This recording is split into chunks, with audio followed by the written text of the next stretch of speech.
What is up, you guys? Good morning. I just got my kids to school and I'm about to go out and milk Hope, but first Miles running down to get the feed and I decided to go ahead and reconstitute the sourdough starter. Now I have my other sourdough starter going here and I just discarded and fed it. It's a little bubbly. I've been having a hard time with it, and I think it's because my house is cold. Like, we don't keep our house super warm. It's probably like 68 degrees in here. I'm not 100% sure what the solution is to that, because I'm not gonna keep my house warm. I know when I was doing kombucha, I would wrap like a string of Christmas lights around it, and I thought about getting a heat pad, but I don't want it to be too warm. But all of the sourdough stuff is saying keep it between 70 and 80 degrees. And some of it is even saying like 78 plus, which, like, there's no way my house is gonna say 78 degrees. We just put on more layers in the winter. And I know I'm like super cold nature, but that's why I always have a lot of layers on in the winter. But a viewer, Megan Peterson, sent me a starter, but that's like a 200+ sourdough starter. No pressure or anything. And I'm reconstituting it, and I'm gonna get both of them going. And I'm gonna try to explore some options for keeping these warm. If you have any tips on what you do, please put them in the comment section. And again, the string of Christmas lights, I could go with that. Maybe a heat pad, and maybe not set it on the heat pad, but like next to it. My concern with doing something like putting it in the oven with like the light on, that's something that I was reading, but I'm so concerned if I put it out of sight, it'll be out of mind, or I'll forget and turn the oven on and kill it. And those are very real possibilities. So, you know, I try to like not set myself up for failure. Somebody told me if you're gonna get a milk cow, you better get used to doing dishes. And I'm telling you, truer words have not been spoken. I do more dishes since getting my cow than ever before. And we do a lot of dishes. And my kids help. That's one of my teenagers' chores every night is doing dishes. And then they just have to eat again, all of them. And we have more dishes to do. After I milk, that's the only chore that I have to do this morning, is I have to milk and Maya's gonna feed. And then I am going to do my grocery shopping for Thanksgiving. So we'll have our Thanksgiving meal next week. We have a good bit of family coming in, and my dad's actually getting here this weekend because he's gonna help Maya with the grade and leveling where our barn is gonna go. And I'm trying to get my shopping done today before the week of Thanksgiving, you know, to maybe avoid a little bit of the traffic and the crowd. I don't know if that's possible. I used to love the crowds. I've just gotten completely spoiled to being in my nice, slow-paced life. Now, I did want to share something with you guys. I'm going to be doing some like kitchen tools for cooking and preserving videos that are coming up. And I had intended to talk about this on that video, but I just haven't got to shoot it yet. And my friend Samantha messaged me yesterday that there was a sale. So I figured I would just throw this in this video. So anytime I do any sort of cooking video, my stoneware ends up getting asked about a lot. And stoneware is one of those things that I have invested in my kitchen, and it is all I use to bake on. It's kind of like the cast iron of bakeware, and this is Pampered Chef stuff. Now, anytime I talk about something like this, people are like, oh, that's multi-level. I don't care how you have to get it. Pampered Chef is my favorite stoneware. I've been using it since my very first one, which this came with Jeremiah. He actually had this when we got married. And so this is like a 17-year-old pan and super nonstick. It used to look like really light, like the middle here.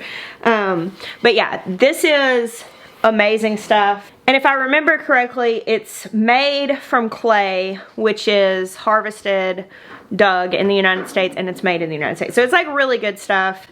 And it is a little bit of an investment, but it's one that I'm very glad I have made for my kitchen. It's what I have for pie pans, for cookie sheets, for these casserole dishes. I use this all the time, and it makes a big difference because it doesn't food doesn't burn on it the way it does on metal. It'll dehydrate before it like blackens and burns. And that's really nice if you are slightly forgetful like me and you might accidentally leave your cookies in for just an extra couple of minutes sometimes. But it also just gives everything a really nice texture, and it's non-stick without having any sort of like toxic coating, which is very good. Anyway, I host a party, a Pampered Chef party with my friend Samantha. She was here at my house last month. She lives in Idaho, but she came through and visited with my cousin Amy. And I do that. I did one last year, doing one this year right before the holidays. And they have a big sale for Thanksgiving week that lasts until November 25th. And a lot of the stoneware stuff is 25% off. So I'm going to put a link to that where you guys can shop for that if you want to check it out. And Samantha's awesome. She'll take good care of you guys, and she has information like if you go through that link where you can sign up for her email list. She sends out good recipes and stuff. So that link's down below, and I'm gonna put all this stuff back. I was cleaning it, putting it up, and then I pulled stuff out to show you, and now I gotta put more stuff up. You know, I consider myself a pretty good cook, but a lot of that has to do with having like a well-stocked kitchen with tools, and that is a process that's taken me, I mean, nearly 20 years now of just collecting different things. I think I got my first cast iron pan when I moved into my first apartment. I was 19. And since then, it's just been adding tools here and there and upgrading things here and there. And that's, I get asked about it a lot, and I don't always talk about it because I don't like for stuff to be the main focus of videos, because I don't want people to feel discouraged and equate like, oh, I have to have this stuff to get started, because you don't. Like right now, I do have a very well-stocked kitchen, but like I said, that's been a long process. And when I started dehydrating things, it was with a dehydrator that I got on clearance for $15 on an end cap at a grocery store. And it required more work. It didn't always turn out as well, but it was worth getting started with that. But I do want to share about these tools and give you the recommendations, because as an avid review reader, I understand the benefit of, if you are looking to buy something, you know, you want to buy something that you know is going to be worth your money. Hey, sweet Maya.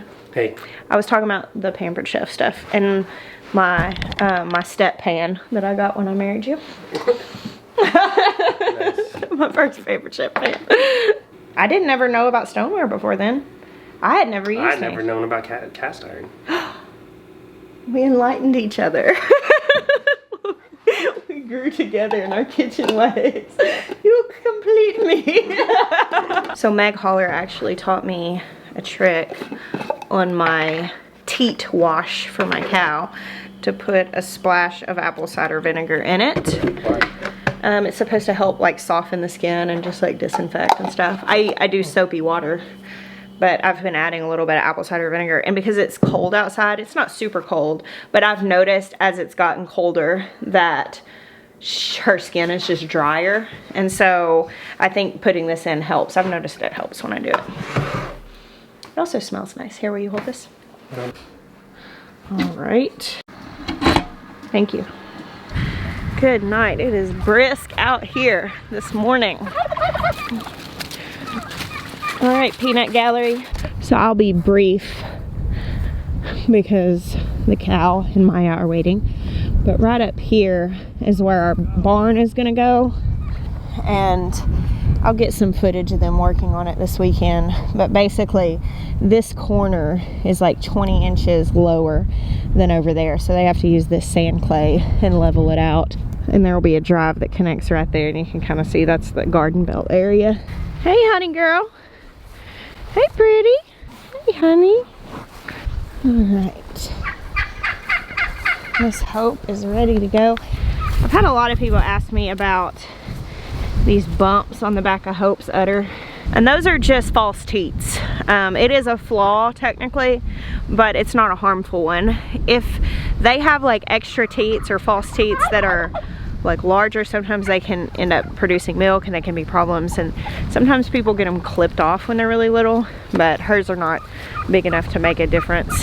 And while it's a flaw, it's really just a cosmetic one.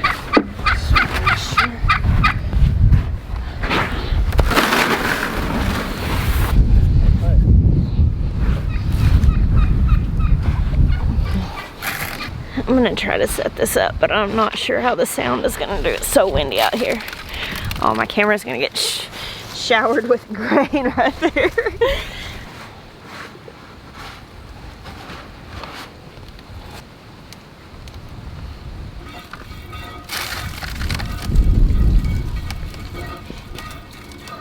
Only about 2 gallons, which is typical for right now while we're calf shearing.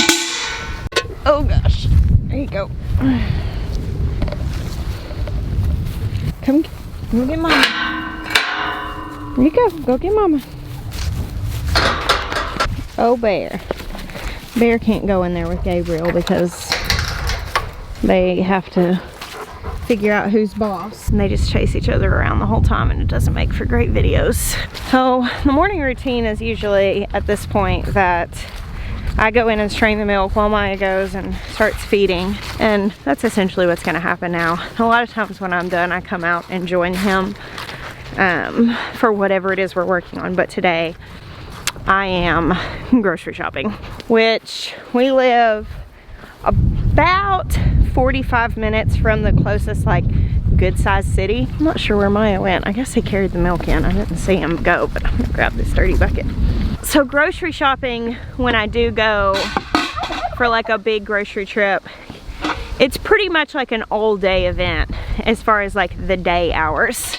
I get back in time to usually help the kids after school and you know, cook dinner, but I usually don't plan a whole lot of like chores or projects on grocery shopping days. And I go about every couple of weeks. And then I also order a lot of our bulk stuff from Azure Standard. So I just go over and go to like usually like a Costco or something like that. No, I'm buying more groceries right now than I had to while we were in Arkansas. Because while we were in Arkansas, obviously we had the big garden, we had more stuff coming in fresh on a regular basis. I had, over the last couple years, kind of set up where I was harvesting. I could go harvest at least some element of meals every day from outside, even if it was like green things and roots in the winter, and then obviously a lot of fresh stuff in the summer. And we don't have that right now. We have a little bit of food coming in from my green stalks in my garden, but most things I'm having to buy. And I do like do farmers markets and stuff, but right now there's just not a whole lot at them. And I have looked into potentially getting in some CSAs, and I may still do that, but I hadn't found one that was open for over the winter months. And by spring, I'm really hoping to have a lot of our own stuff coming in. We get people that ask us a lot, oh, so you homestead, so you don't buy any groceries. And like, even when we were growing a lot of our food, we weren't growing 100% of our food. And now, while we still have our freezers with a lot of the meat, like I don't really buy meat at the store. Obviously I'm not buying dairy at the store, but I still have to go buy other things, staples, and right now, vegetables. So it's always funny to me, I just edited the first part of this vlog and I'm getting ready to run out the door. And the thing I liked the most about this video, even though it was just a little short vlog and I almost didn't even turn the camera on, is that it actually encapsulates one of my favorite parts of being a modern homesteader. I love the moments like when we go out to dinner with friends and we have to come up and isolate the cow or move baby goats or whatever the little chore is at night before we go to bed, or when we wake up in the morning, and we might have like a seemingly really normal modern day list of tasks or things to do. But first we have to go out and milk the cow and strain the milk and put it up.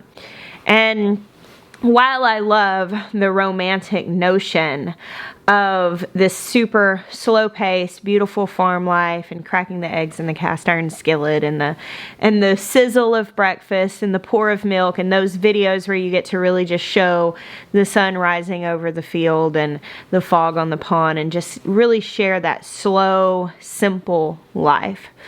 I also love the fact that sometimes when you are doing this in a modern world, that there's a little bit of crossover. Like sometimes you are, you know, throwing your coveralls on over your clothes that you're going to wear to town and going out and doing a chore really quick and then coming in and going about your day.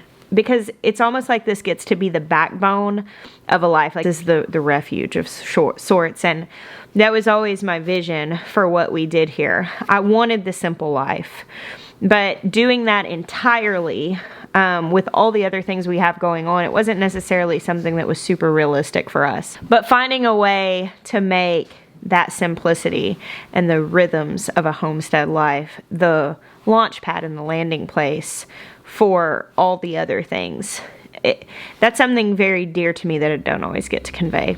And unintentionally, as I turned the camera back on to sign this off, I was like, wow, this really shows that.